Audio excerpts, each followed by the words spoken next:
Welcome to the worst nightmare of all. Reality. Explore the lesser-known stories of our unknown world. Join the pursuit of the paranormal with Ash and Greg.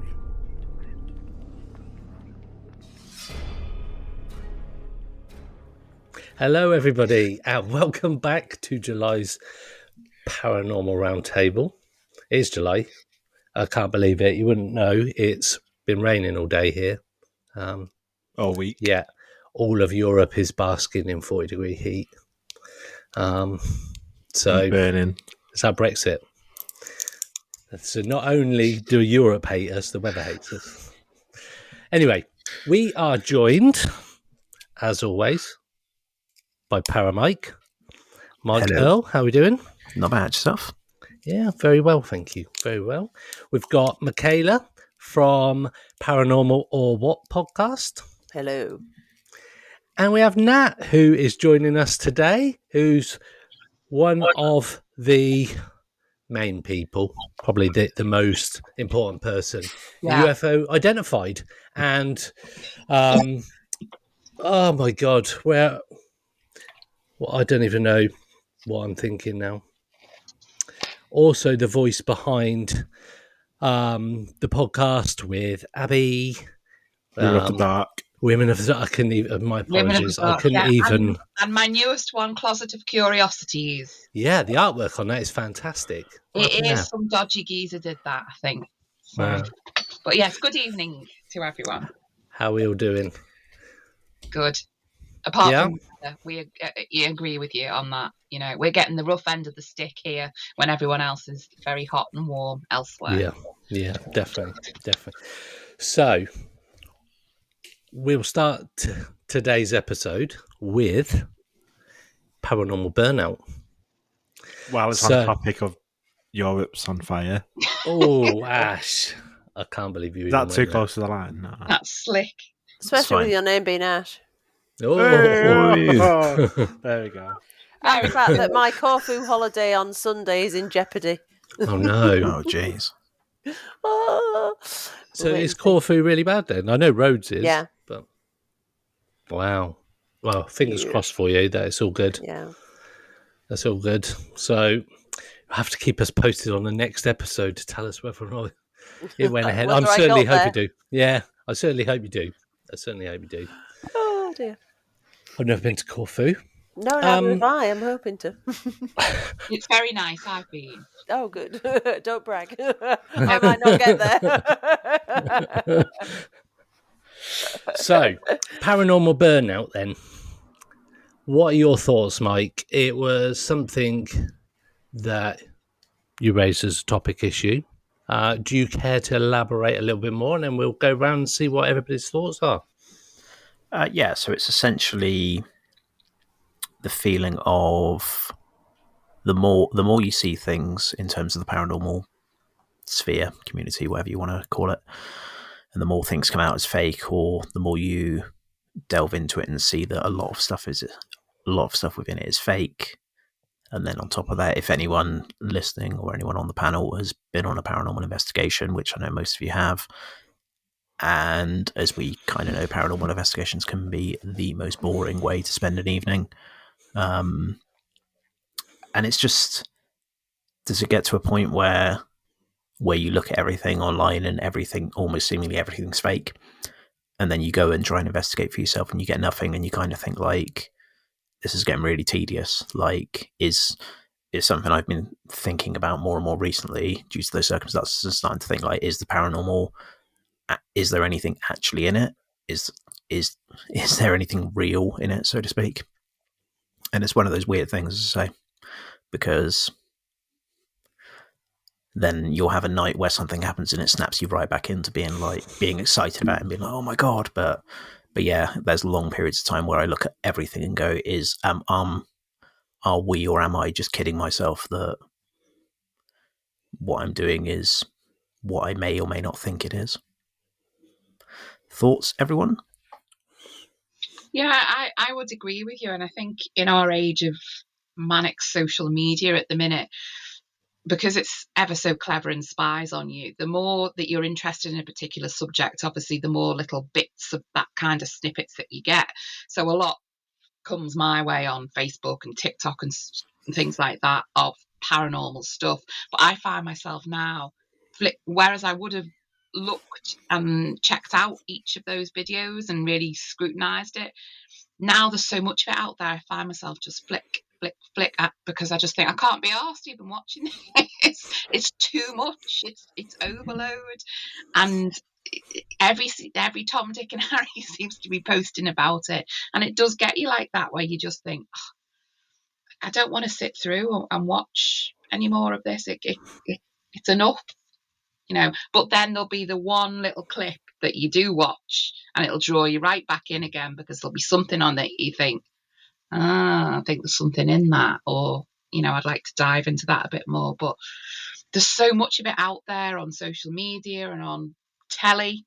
Everyone's doing a bit of it, that it can become overloaded. What do you reckon, Michaela? Yeah, I completely agree. I think I'm going through a period of it at the moment. I'm just fed up. I even when the one thing over all the years of doing this that used to get me really excited was watching other people on the TV doing stuff. And I must have like 160 paranormal programs recorded on my TV. Like, right, I'm just going to have a little paranormal hour because I don't, with having kids and working full time and all that sort of thing, you just think, right, I'm going to treat myself, going to have an hour of paranormal to myself. And I sit there going,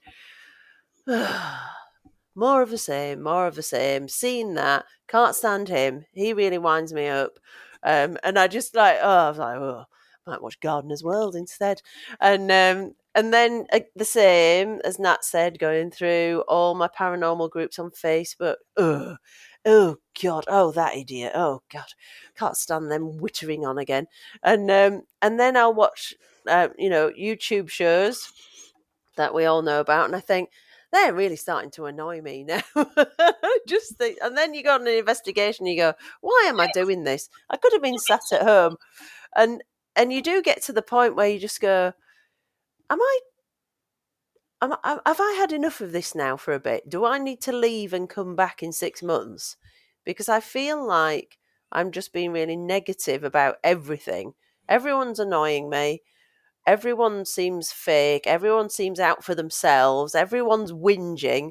And sometimes it just all seems to crowd in. And you go, I don't know if I want to do this anymore. Nobody's listening to my podcast anyway. Nobody reads my articles that I write. And I think you just get yourself on a massive negative sort of downer. And I think with me and maybe with you, as you said, it's like it's overload.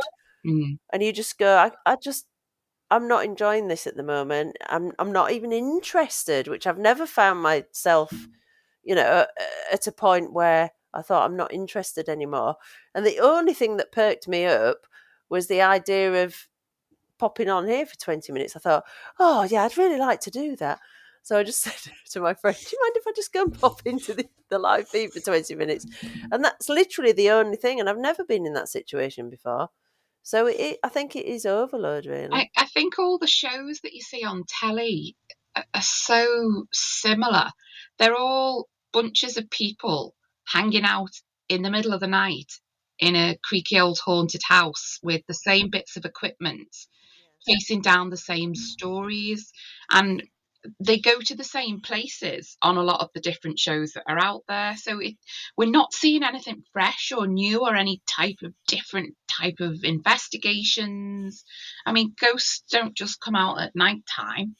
Yeah, everything nearly that we see there on the telly or clips and stuff is filmed, in the dark, in a shady little camera in the corner. It's time to kick it up and freshen it up and do something a bit different. That's what would get me invested in it again. Even the things where people are doing different things, what's really annoying me at the moment is that people are telling me what I can believe in. Mm. They're telling me I'm not allowed to believe in orbs or any light anomalies. I'm not allowed to believe in the Ouija board. I'm not allowed to believe in this because they've all proven that it doesn't work and it doesn't exist. And I just think, don't tell me what to believe and don't call me a cretin for believing it. And that really winds me up because people who are investigators should be open-minded, not telling people what they should be doing and what they should be believing in. That really winds me up. I think there's something to be said as well. I had an experience recently where someone who I go investigating with quite a lot was like, "Oh, you should watch this YouTube channel, Project Fear. They're really good. This, that, and even they do some interesting things. They'll like stay overnight alone in the haunted places." But I put it on for 2 seconds, and it was typical travel channel bullshit, where they remind you of, guys, remember when we were here last year and this happened on floor 2? Well, we're going up to floor 2 now. I wonder if it will happen again. Remember when this happened on floor 2?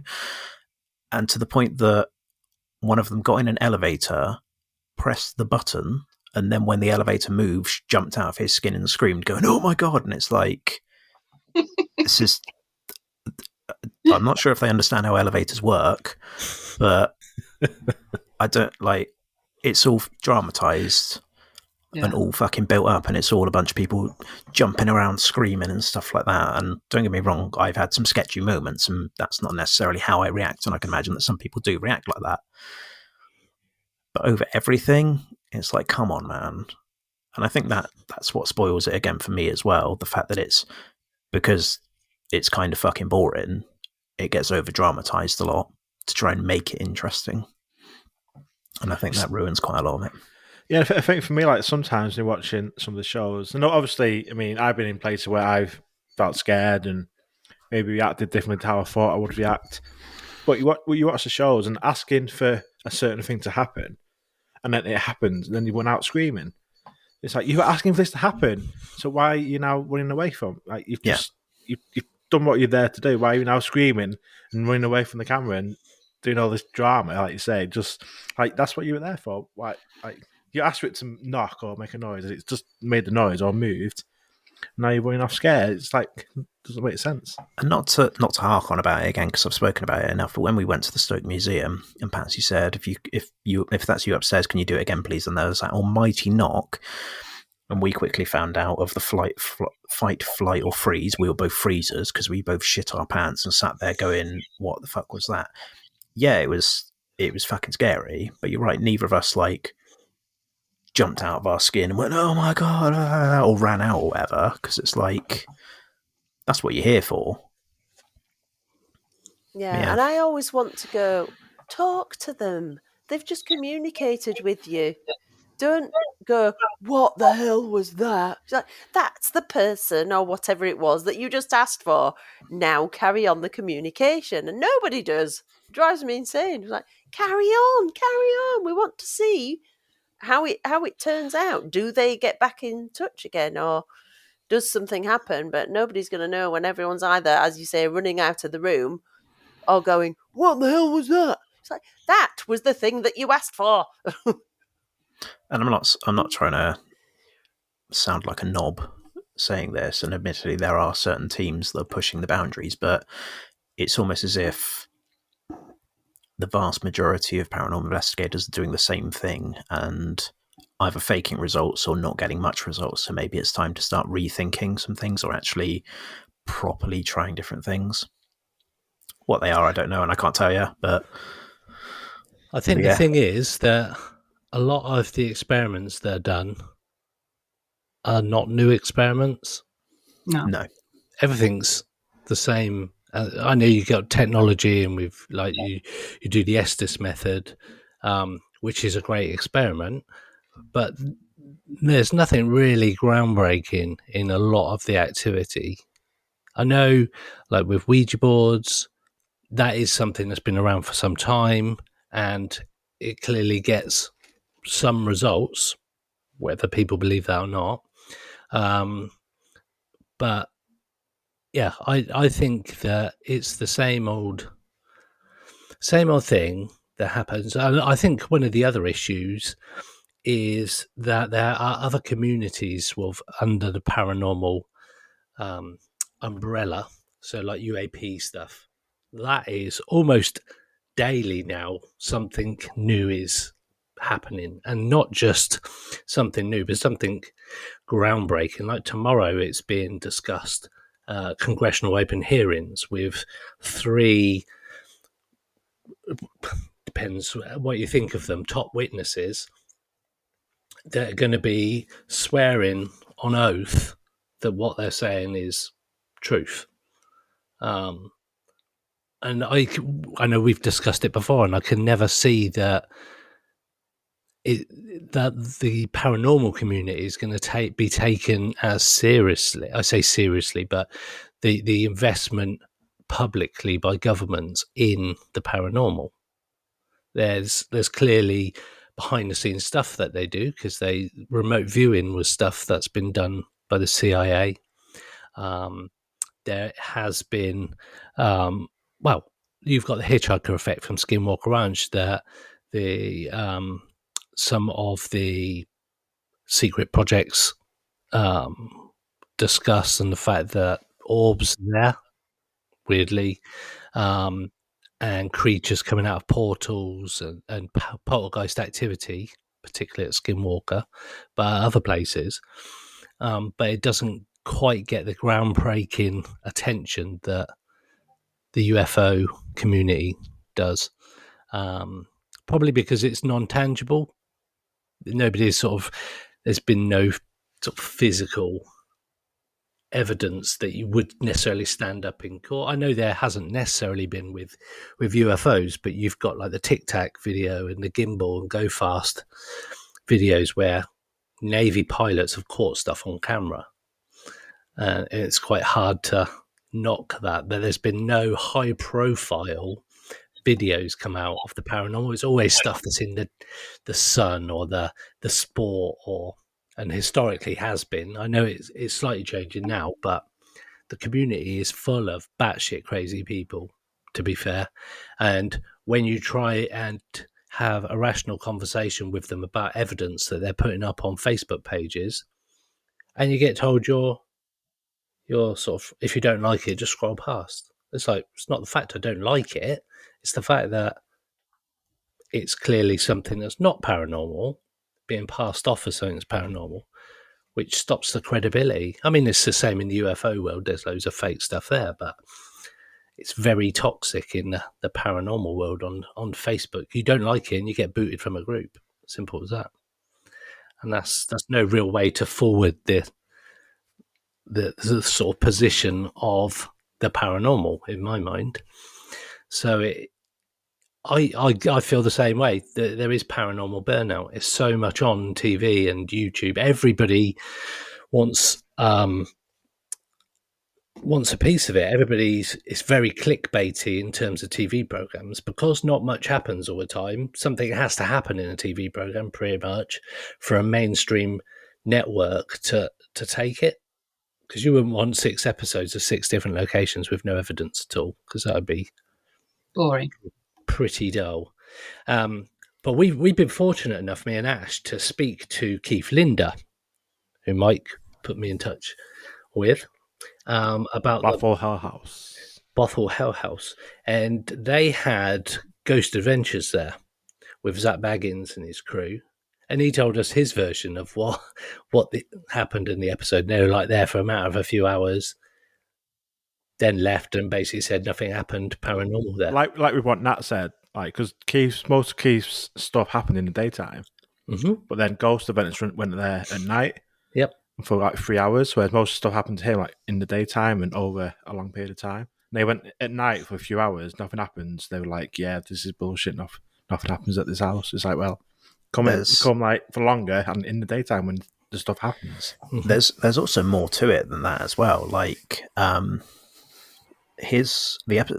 Bothell Hell House episode was the first episode after they'd been accused of faking things, so it's almost as if they'd gone out to release an episode where nothing happens, as if to be like, look guys, we don't fake anything.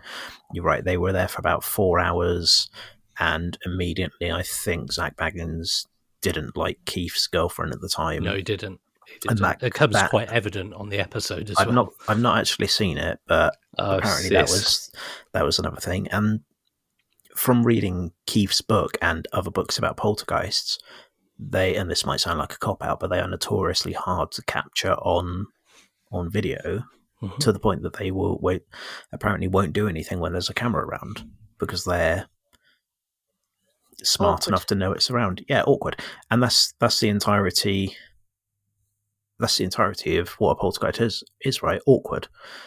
And admittedly, there's clips where Keith Linderall will like walk into his kitchen and all his cupboard doors are open, or like his sofa's upside down, or something like that. And it's like, you look at it and go, is he doing this himself?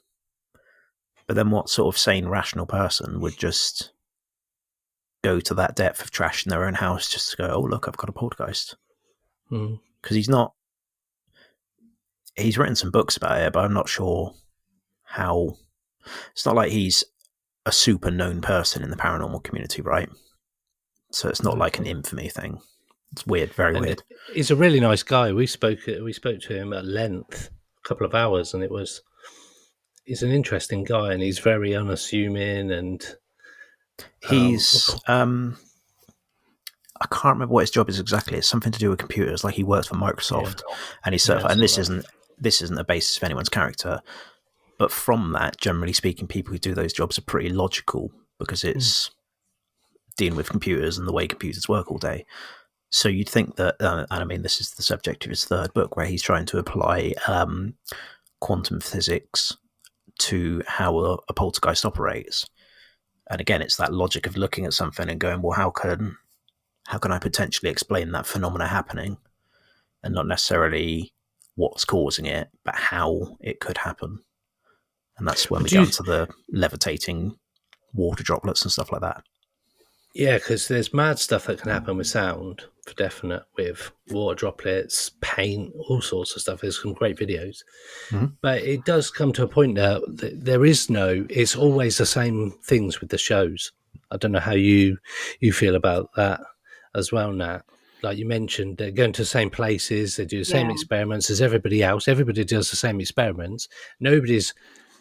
Even some of the recent sort of high-profile programs that are on YouTube and stuff like that now that we talk about, it's still the same set of calling out infrared photographs. Yeah, there's just nothing fresh. There's nothing new. There's no one innovating, and that's what we need. A bit of innovation. What that is, I'm not sure. I also think that's a symptom of not knowing what we're dealing with, though, right? Yeah, definitely. From a previous conversation with Greg, there was something that he suggested we try on an investigation soon. Just from that, I'm like, yeah, I'll try that, and maybe I don't know, maybe I'll start investigating in a more cognitive, trying to see if it's people's subconsciouses connecting rather than ghosts of dead people or whatever, and seeing if that's a phenomena that comes up. So I usually take or have taken on previous investigations, a particular photograph of someone, not told anybody, but just to see if a name comes up or name comes out. Because I speak to, on these investigations, usually mediums or people with like that kind of, they can get feelings about stuff and surroundings. And I've always tried to see if a name will come up that relates to this photo. Never has. But that's not to say it won't. But I do it because then I know to myself that somebody hasn't subconsciously sort of been made aware of something and could influence an answer that comes out. But then on that point, are you actively trying to get the person who has some sort of intuition or sensitivity on a investigation, are you actively trying to get them to connect with that person, or are you just hoping it comes up in happenstance? Just hoping it comes up, because then you could say, well, you were kind of fishing for names, fishing for information So I just go there, and it's not mentioned. I don't make a point of it, making note of the fact that who this picture is of, what it's of, the context behind it, or anything. It's literally, it's with me, sometimes in my wallet, sometimes in an envelope, sealed envelope, so nobody can even see it. And if a name comes out, because there's different versions of the name that could come out, that I would know, if that makes sense. It's quite difficult to explain it without giving any information away, because I know that we'll go out on investigations and stuff together, and I don't want to prejudice stuff, but there is an object, like a photograph, and if a name or something come out, I would be able to confirm the photograph from either or multiple names. I'm not too sure if that was too vague enough without being... I think I get what you mean, as in like it will have a name and then there's a nickname associated with it. But yeah, potentially, and it was just like, and because I don't, if I'm going on a public investigation, particularly, I wouldn't tell anybody, because I don't know anybody on that group, and like we mentioned before, you go on an investigation, unless you know those people, how can you possibly trust what any of them are saying? And in the nicest possible way. There is a ton of people who claim that they are some sort of medium, psychic, whatever, when chances are they're probably not. And if I was a ghost and I was coming to communicate with someone doing an investigation, I would certainly do it when there was no camera pointing at me, no spirit box in the vicinity, and I would just go and frighten the living daylights out of somebody until they ran off. You know, like on Scooby-Doo with some chains. But I certainly wouldn't want to come and perform for a camera and conform to that thing. But do you think though that those celebrity mediums on these TV programs, there is an expectation from them as well that they need? So classic one with Derek Akora and some of the stuff that he come up with. It kind of like, you can see how it develops over the series, because there's an expectation there. He has to be the one that confirms what Yvette is saying, for example. Yes, and it gets to a point, everything becomes clickbait in the paranormal world. On the TV programs, I should clarify that the paranormal programs in particular, because there's an expectation that people will want to see the program, and the only way you're going to get people to watch your program is if something outrageous happens. Of course. And Most Haunted is an absolute top trump of that. And also, what better way to conduct an investigation than walking in the room and going, I'm getting Mary the name. Lovestick. Mary Lovestick. I'm getting the name David. He's 6 foot tall. He's got a bowl chop. Blah blah blah. Because that's largely unverifiable, right? Mm-hmm. I thought Derek Akora was in the room then, Mike. But how can you actually dispute that? Because at the end of the day, that's just someone going, well, I'm a medium. That's my experience. That's what's coming to me. It's so difficult, isn't it? I know that's potentially quite rich coming from me. But everything is subjective in the paranormal world. What do you think, Michaela? I think it would be brilliant if you walked into an investigation one day and someone went, hang on a minute, Greg, have you got a picture of your Auntie Liz in your back pocket? And then you'd be like, oh! I'm hoping that happens one day about whoever is in your pocket. Weirdly, I do have an Auntie Liz. You see, I knew it. I'm psychic. Imagine that was the photo. I know, that would have been insane. Didn't even need the investigation. There you go. No. Wow. That would have been a proper turn up for the books. I would have even got the photo out to show you. So what are your Any other thoughts on Paranormal Burnout from anybody? I think for me, when you're talking about needing something fresh, and because like I say, a lot of the shows are all the same kind of stuff and they do get boring. It's kind of an old series now, but one that Natalie mentioned the other day on social media, one that you can just go back to, and it is different. It's one of the best paranormal documentary series I've seen. That's Hellier, Greg and Day, and it's a phenomenal series. I go down that rabbit hole of Hellier on a very regular basis. Every 6 to 12 months, I go back down that rabbit hole because even now, I've seen it so many times, I'm still fascinated by it. It's different.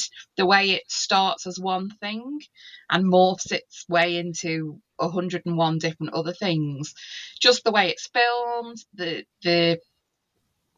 it's just genuine and it's just new. Well, it was at the time. I just think it's a brilliant piece of documentary making. Yeah, I'm a huge Hellier fan. Bring on season 3 if they're listening out there. I want to watch that. You send a random email to him and just say some words, and Pretending I'm a terrorist or yeah. David Young, whatever his name was. Yeah. I haven't seen Hellier. Oh my goodness, Greg. It's You'll become gripping. obsessed. It's absolutely gripping. I am in the same boat, Really is. Greg. Oh my god! It's one of those where you end up shouting at the telly, going, "No, that can't be right." Okay. And then it morphs into something humongously different. And I think there's 5 episodes in the first season. And then the second season's a little longer. But it morphs into something completely different again. And it keeps morphing. And it's one of those where your mouth will drop with it. You're like, whoa. And it brings synchronicity. Don't. I knew you were going to say the word. If you could tell me how many times that's said, I'll give you 10 quid. The synchronicities in that investigation are just beyond words. You couldn't write it. Is it actually an investigation series, though, akin to like Most Haunted, or is it a? Yeah. Oh, it's not. Because I thought it was a dramatization or something. No. It's their journey. It follows the sort of kind of journey because it starts off as something very innocent. An email is sent to an old email address from a group of paranormal investigators that set up a trashy investigation thing when they were like 16. And they never shut the email address down for their paranormal site. But they'd all moved on, got married, moved on with their lives and everything. And then one of them happened to check the emails as an ad, a one-off thing, just to see if there was anything in there. And in there was an email from a guy who claimed to have cave-dwelling goblins stroke alien beings in his back garden that were terrorizing his family, and was like, please, can you help me? I'm really freaked out. They're tapping on the windows at night. Oh, I'm going to have to watch that. So it starts off as sort of like more of an alien type thing, really. And he sends them some evidence over of pictures of these like 3-toed whatever they are. Yeah, and it's very, very much related to the Kentucky Goblin story. It's in the same area, etc. So what starts off as this, and so the cameras follow it through on what starts off as this investigation into strange little creatures, but then it morphs into something much bigger and weirder, and there's loads of Estes methods in there. That's what I learned about Estes. As soon as you said goblin, I was in. Yeah. And it's how it all relates to the Mothman prophecies, and it's the synchronicities that'll blow your head. Okay. Watch it. It's on YouTube for free. Okay, even better. So, is there any other paranormal sort of documentary while we're talking about it? Is there any other recommendations for paranormal series or documentaries or or anything like that. Because there is one that I've seen that got me onto the Estes method as well. And for the life of me, I can't remember what it is. You've forgotten. I'll have to find it. It's on Amazon Prime. Let me try and find it. And basically, these group of people get together and they start to communicate with the other side, basically. And they, it's a documentary again, and it talks about their experiments. And they actually have an ongoing communication with the other side, basically, in this group of people that have passed on. So yeah, let me. I'll, while we're talking about it, I will Google it. But it's where the Estes method first came to my prominence, and it's phenomenal. It's got certain clips of audio and video of what they've captured at the time in the room, and it was a specific room, and they had this ongoing communication. So yeah, I don't know if anybody's seen anything like that, or anybody's got any recommendations like that, because I'm bang up for stuff like that. I'll be honest, I don't watch a ton of I don't have time paranormal really. stuff, mainly because of that, and B, because much to do with the burnout sort of thing. After doing it, I don't really want to watch other people's stuff either. Yeah, I know what you mean. It's just a bit like, ugh. Yeah, there's nothing that I'd particularly recommend apart from Hellier. Okay, yeah. Season 2 starts off even weirder because they got. Is it another email start of season 2? Yeah. And they hadn't even finished wrapping up season 1. Yeah. So season 2 kind of starts while they still hadn't released season 1 yet. So then you sort of see that get released during the filming of season 2. And then sort of the feedback and that from season 1 as they're investigating season 2, it does connect to season 1. It's really, I mean, just watch it. I didn't know you hadn't seen it, Greg. It's where No, I haven't. This, and it's on Greg and Dana Newkirk. They're just really, really great. And their podcast, Haunted Objects Pod, it is really good. So I'd recommend watching. Yeah, I was watching one of theirs before, actually, on the Zach Bagans box that they got hold of. So yeah, I just started to watch that before I jumped on this, actually. Okay, I will check that out later. I'm going to watch Hellier again because I've not watched it for a while. It's one of those though. You'll watch the first episode and then you'll have to watch the next 10 because you won't be able to stop. So yeah, move some space in your diary to watch it. I get what you mean though, Mike. It's difficult. Like, I used to run a cupcake business and a cake business, and if anybody said to me about doing cakes or watching cake programs, I'm like, fuck off. Yeah, I ain't got time. I've got no passion to that at all. So I feel you there. I feel you there. And as I say, from starting to do this, I'm a very firm believer that unless you're actually there and experiencing it for yourself, you can't guarantee that what you're being shown is real anyway. So yeah, even if it is one of the real paranormal channels on YouTube where next to nothing happens a lot of the time. I'm trying to Google what this program's called. You guys are going to have to carry it. Oh, I see the other program. Yeah, I want to watch it, so you need to tell. Oh, it's amazing. I've got to find it. I've just typed in Etsy instead of Estes. So that's a whole different type of program. Yeah, it is. And I don't know. Right. I will continue searching, guys, while we're talking. What? Just imagine having the time and money to be able to do like a Hellier type investigation. Yeah. Even without the camera, just doing it like for yourself and stuff. Just having the time to go out somewhere, and dedicating like a couple of weeks or to a month to just not one thing, and then obviously it's how it veers off to different things, but just concentrating on one project and just doing that'd be amazing. Yeah.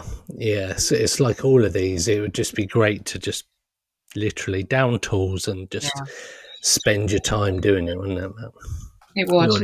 all need a Robert Bigelow in our lives, don't we? We do. You can just bankroll it for us. Yeah. Join our patreon.com/Pursuit of the I might Paranormal be able podcast. to. Oh my god, I can see the bloody. Right, anyway, demonology. What's your opinions, guys? Demonology. So we have spoken to a guy called Nathaniel Gillis. Nathaniel Gillis. Thank you, Ash. You took the words right out of my mouth. Who is a demonologist? Claims to be a demonologist. Some of the stuff he was talking about was very fascinating. It's one of our early episodes, and I think if you've got things like ghosts, like hauntings and residual hauntings and stuff like that, I don't know why there wouldn't be the dark side of that.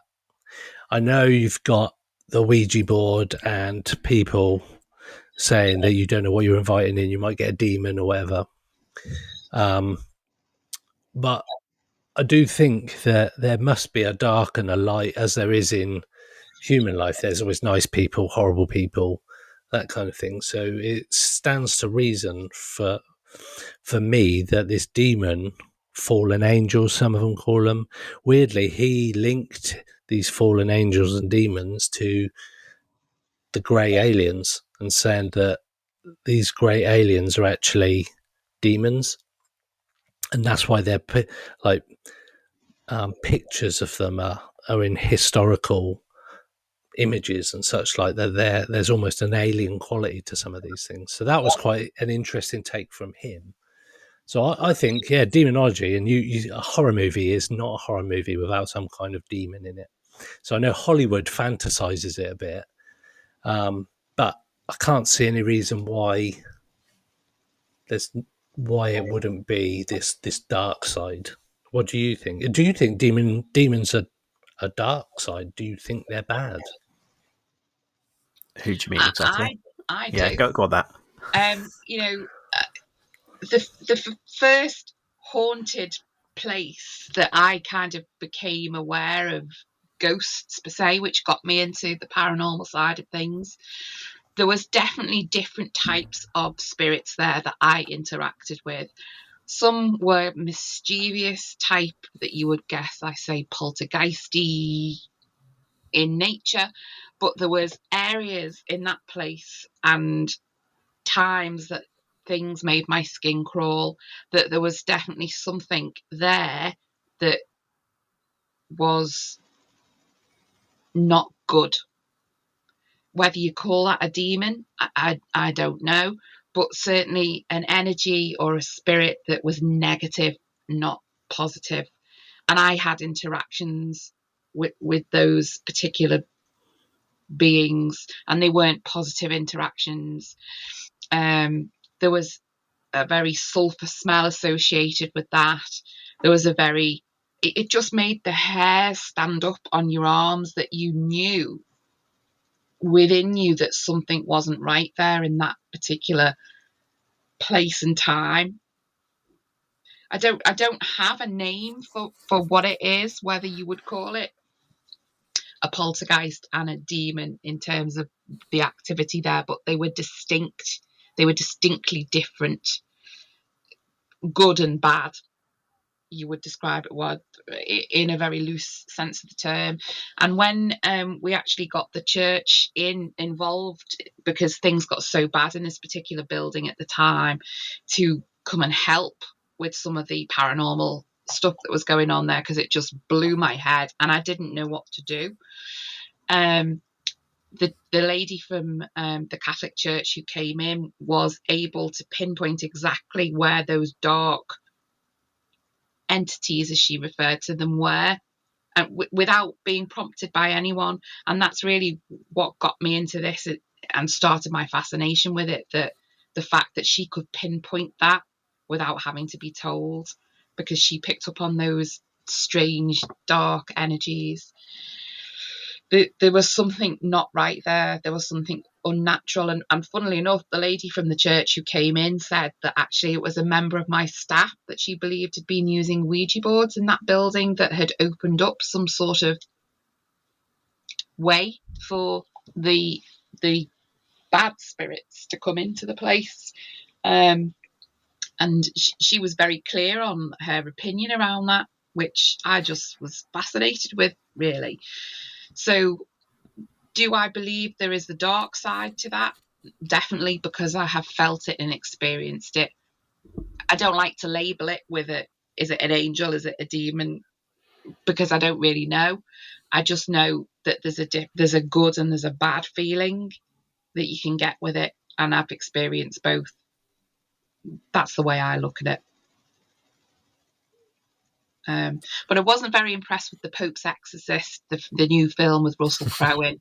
I have to say, while we're talking about, demonology, I was very let down by that. I was really quite looking forward to seeing it, but I was not very impressed. But that's just a by the by. As you say, Greg, Hollywood likes to really big up the demons that crawl up the walls backwards and spew black stuff all over people and all the great special effects that go with it. I've never seen any of that in real life. My own experience has been from a feeling experience of it, but it certainly was not a positive experience in some particular circumstances. Okay. About you, Mike? I definitely. Sorry, Ash.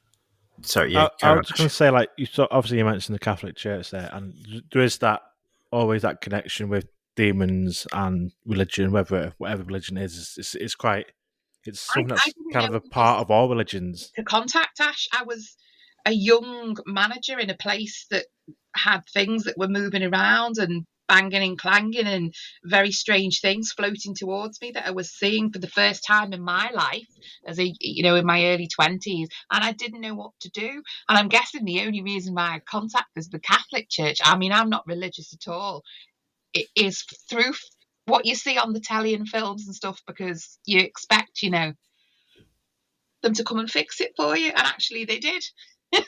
As it turns out, it's Mark, like I say, all different religions have all got some type of demon. Hinduism, Buddhism, Islam, Christianity, they all have what they would call demons. So my kind of thought around that is that because religion has just been a part of human culture for centuries, or is it something that is born out of religion? Is it actually intertwined, or is it just because religion's been a part of our culture, it's just their version of something that's always around us anyway, regardless of religion? Like, it's not a religious thing. Does that make sense? Mm-hmm. I don't know. Maybe. What do you think, Mike? First of all, I think if Nat wants to talk about it, you should definitely do an episode entirely with her and a deep dive on that first experience, because from what you've just said there, I definitely want to know more. It sounds mental. It's an interesting story. It sounds it. And especially as from what I'm about to say, that I've never experienced anything negative whatsoever, so I don't necessarily believe in evil spirits or demons. I just believe in, if they are the spirits of human beings, there's dickhead human beings or mischievous human beings or human beings who like to go, oh, I'm evil, I'm a demon, or whatever, I do think there's merit in what Ash was saying about that they crop up in sort of all world religions. But I don't necessarily know if that's a way of explaining something they couldn't explain, or a control tool. Do you know what I mean? Like the concept of hell in Christianity, that could just be a control tool of, if you're naughty, you'll go to this place that's not very nice, Yeah. But yeah, I don't know. Like, I'm reading a book at the moment that's about demonology, and as someone who's never experienced anything negative, I'm just like, it all seems a bit far-fetched for me. But I don't know. Maybe I'll have that experience one day where something feels horrible. Yeah. Well, you never know. That's if you don't get burnout first. We can only hope, eh? So I found the link to that episode or that documentary. I've just put it in the chat for the podcast, and it's actually whilst it's the Estes method as well, they use something called a skull experiments. So the synopsis for this is breakthrough scientific evidence of the afterlife, skull experiments. 5 years, a group of mediums and scientists witnessed more phenomena than in any other experiment in the history of the paranormal, including recorded conversations with the dead, written messages on sealed film, video of spirit faces, and even spirit forms materializing. Oh, well, I'll give that a watch. It's really, it's not a new, it's 2010, but it's good. It got 6.2 on IMDb, and if anybody goes through IMDb ratings, if you can get certainly above 6, Yeah. it's going to be half decent. Yeah. You get above 7, it's decent. 8 and 9, you'll get into legendary status. But there is a second one that I've put up just around documentaries and these programs, because I know we just talked about the fact that the paranormal programs are a bit dull now. There's a second one on Netflix that, again, I've put the link to, and it's called The Devil and Father and Morth. I don't know if I've you've seen that, yeah. Oh my God, there's an exorcism that takes place. It's a documentary, exorcism that takes place. And if you take it for what it is, the woman's voice and the sounds that come out of her mouth are like something out of a Hollywood horror film. It's a really interesting, like they do this exorcism in this room full of friends and family, and she makes some weird noises, not gonna lie. So there's a couple there to this. The first one is called I can't even remember, what did I UFO TV presents The Afterlife Investigations. That's the one, and it's U rating, so anybody can watch it. And then the second one is The Devil and Father on Morth, which is brilliant. It's old.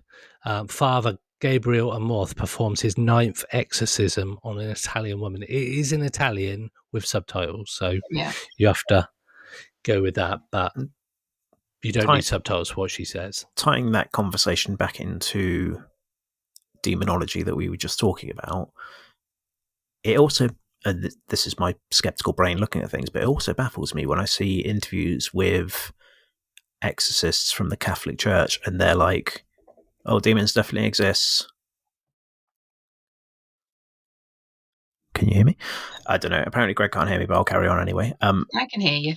Okay, when you see exorcisms I with can't hear anybody. Catholic priests and they just go, oh yeah, demons definitely exist. Exorcisms are a real thing. This sort of thing. And they're so forthright with it. Do you know what I mean? Yeah. This is difficult to sort of concentrate while we're having technical difficulties, but like I say, like it's just like a matter of fact for them. It's just this is a thing. It's in scripture. It's just a part of life. And like I say, with Natalie's experience, where the lady from the Catholic Church came and was able to come and find where the negative energy was and get rid of it. So it's like, what teachings are they going through to understand demons in spirit marks, as we put it, and then to get rid of them? It's just like, I want to go to that lesson. I want to go to that Bible study session where they're learning this type of stuff. What I also found interesting is it was a woman who came. You expect, I don't know, well, I expected a man with a black hat and a black case like on the original Exorcist movie to turn up to do it. But it was a lady in a great big long Mac from the church who was just amazing.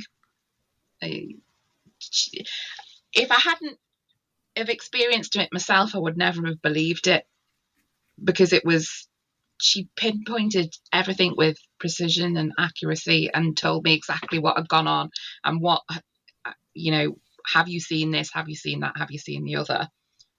And I was just like, yeah, she freaked me out, big style. That is very weird. Yeah. Wow. Also, what you said about she turned up and went, oh, there's evil in this area. There's evil, and was able to pinpoint it. That's very, in my mind, that's very similar to a like a medium turning up Yeah. and going, oh, there's something. You know what I mean? There's something here. Mm. But you could feel it. You could sense it wasn't right in certain areas. It would just make your skin crawl. It's hard. It's hard to verbalize that sense and that experience that I experienced there. Um, yeah, crazy times. But that's what got me down this whole rabbit hole. So I'm guessing it happened for a reason. And actually, I was told at the time that the reason that a lot of this was happening because of me, because I was able to, although I didn't know it at the time, to be able to communicate and feel some of these feelings that were going on. And this random lady who was visiting one day, I was sat on my chair in my office, small little office, and she was looking behind me. And there was nothing behind me apart from like a wall. And I just kept looking behind me, and I was like, what are you looking at? And she was talking to me about something completely different, and she just kept staring behind me. And I said, why are you staring behind me? What are you looking at? And she went, you've seen things here, haven't you, Natalie? And I was just a bit freaked out, and I was like, what do you mean? And she said, you've seen them move around here, haven't you? And they're here because of you. They're trying to communicate with you because they've got something to say and they know you can listen. You just don't know you can hear it yet. Very freaky. And it's not to get too interviewee with yourself now. Is that something that has carried on as you've continued to investigate? Yeah. But you don't. Okay, so do you consider yourself to have some sort of intuition or be a form of sensitive? Yeah, I don't know what the word is for it. Yeah. I mean, you can apply whatever you want to it, right? Some people call Yeah. themselves medium, some people call themselves whatever. Yeah. Okay. Interesting. And actually, it then got me thinking to experiences I'd had as a child and as a teenager, of things that I'd experienced that I kind of just shoved to the back of my mind and thought, oh, I just must be imagining stuff. And actually, I probably wasn't. And it sort of knitted itself together, really, through that. But that's the only way I can describe it, is there was in some areas a sense of good and in areas a sense of bad in terms of strange phenomena that was going on. So if we want to label it demons, then that's probably what I experienced. It was definitely a negative force, and not something I particularly want to experience again. I have felt those strange feelings of that negativity since, but not in such a strong way that I did back then in maybe 2001, 2002 this was. Never as strongly as I did there. So I would definitely say there's something in it because I've experienced it myself. Yeah, not to be too cryptic, but this is definitely a conversation we should pick up when not on a podcast, because I'd quite like to pick your brain about a lot of what you've just said. Okay. From personal experiences as well, which yeah. No talking about synchronicities, certain things seem to line up with what you've said, so I'm like, okay. Do. Yeah, exactly. Talking about synchronicity, so we, for our Patreon exclusive episode last week, we spoke to Jeremiah Dorff from What If They're Wrong podcast about conspiracy theories. And he said that he was working in North Carolina and Charlotte. Weirdly, he knows the guys from Dockside Media that we've spoke to many times, Tyler and Chris. Weirdly, from the same place. Weirdly, I was going to ask earlier on whatever happened to Tyler and Chris, because they've not been around for a while. No, they're still doing their thing. And then we interviewed Victoria Bell the other day, and she's from North Carolina and Charlotte. Well, she's not. She's from Moldova, but she's living in Charlotte, where she's chosen to live, right? Yeah. So How weird's that? We spoke to, was it Philip Kinsella, and he lived at a place outside Bicester, in the same village that I spent most of my youth, in Chesterton, just outside Bicester. Wow. And Super random. There was Oh, that spate on the podcast as well, where you talk to someone and be like, "This is such and such from Wantage, Massachusetts." Yeah. And you'd be like, "Oh, Wantage is 2 minutes down the road from where Greg lived," or something weird like that. It was. And mine and Ash's local MPs were the shadow ministers for the same department that were responsible for. Yours was the actual minister, mine was the shadow minister. Obviously, yours be a is posh the Tory beep, and obviously mine's the Labour one. So it's the same. So it's the same job, but mine was the shadow version. It's just out of all the MPs and all the different roles they could have, it was the same. And they were the job. ones that were responsible for the military and maritime that dealt with safety and. So it's super weird. I love synchronicities. Love them. It's definitely a funny one. Sorry. Not then. This could mean nothing. This is just a random thing that happened last weekend. I was sat around watching a video on YouTube about time signatures in music, and at one point, the guy talking about it said about 2:11 as a time signature. I was like, okay. And as he said it, I glanced up at our TV in the living room. So Patsy had something on the TV. I was looking on my laptop, and on the TV, she's watching a playthrough of a horror game. And as the guys walked into the elevator, there's 2 panels with buttons from 1 to 11. And I was like, 2:11, 2:11, what the fuck? It's mad. It was, and again, there could be absolutely nothing in that. That could be the human brain going, "Oh, there's a pattern here." But it was just one of those weird things. I was like, of all the times that I look at the TV screen and 2:11's on there, and mate's talking about a musical time signature. I was like, "Fuck!" And an unusual time signature if it's a 2:11. Yeah. The weirdest thing was the example he said was like, "Oh, you'll know this from Hellier by Outkast."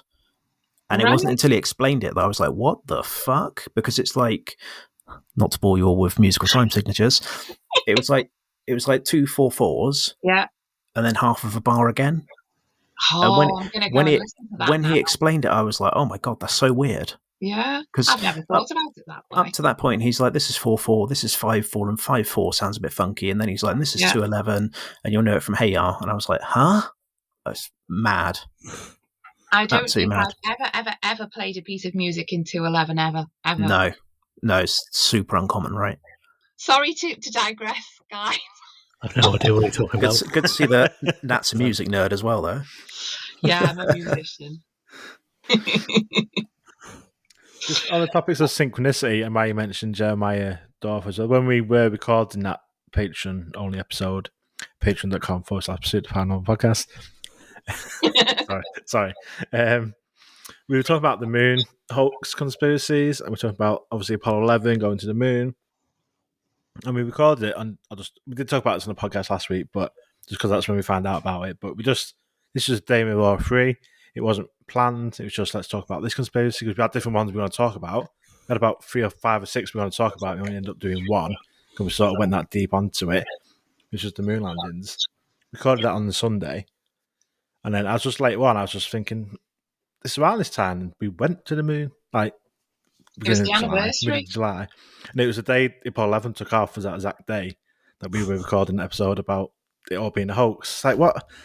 That's just like obviously just it is a coincidence, but I was just like, how? What? Just it makes you think like, just was it meant to talk about that on that day? It's just one of them weird things. And again, as the old adage that you guys cottoned and then I've repeated endlessly, when something's too coincidental to be coincidental, right? Yeah. And things start, like synchronicity, things start lining up, and you're like, probability wise, it's probable, but very fucking unlikely. Yeah. And we were talking about that on that episode as well, about coincidences and stuff, and that happens just by complete chance. Yeah. Or was it? Or was it? Yeah. It was.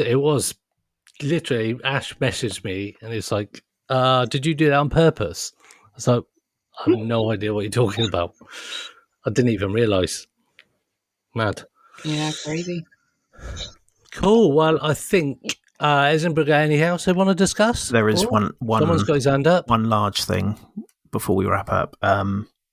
You have to say a big Happy birthday to my Nick my Thompson. my best friend in the podcast group and long-time listener Nick Thompson.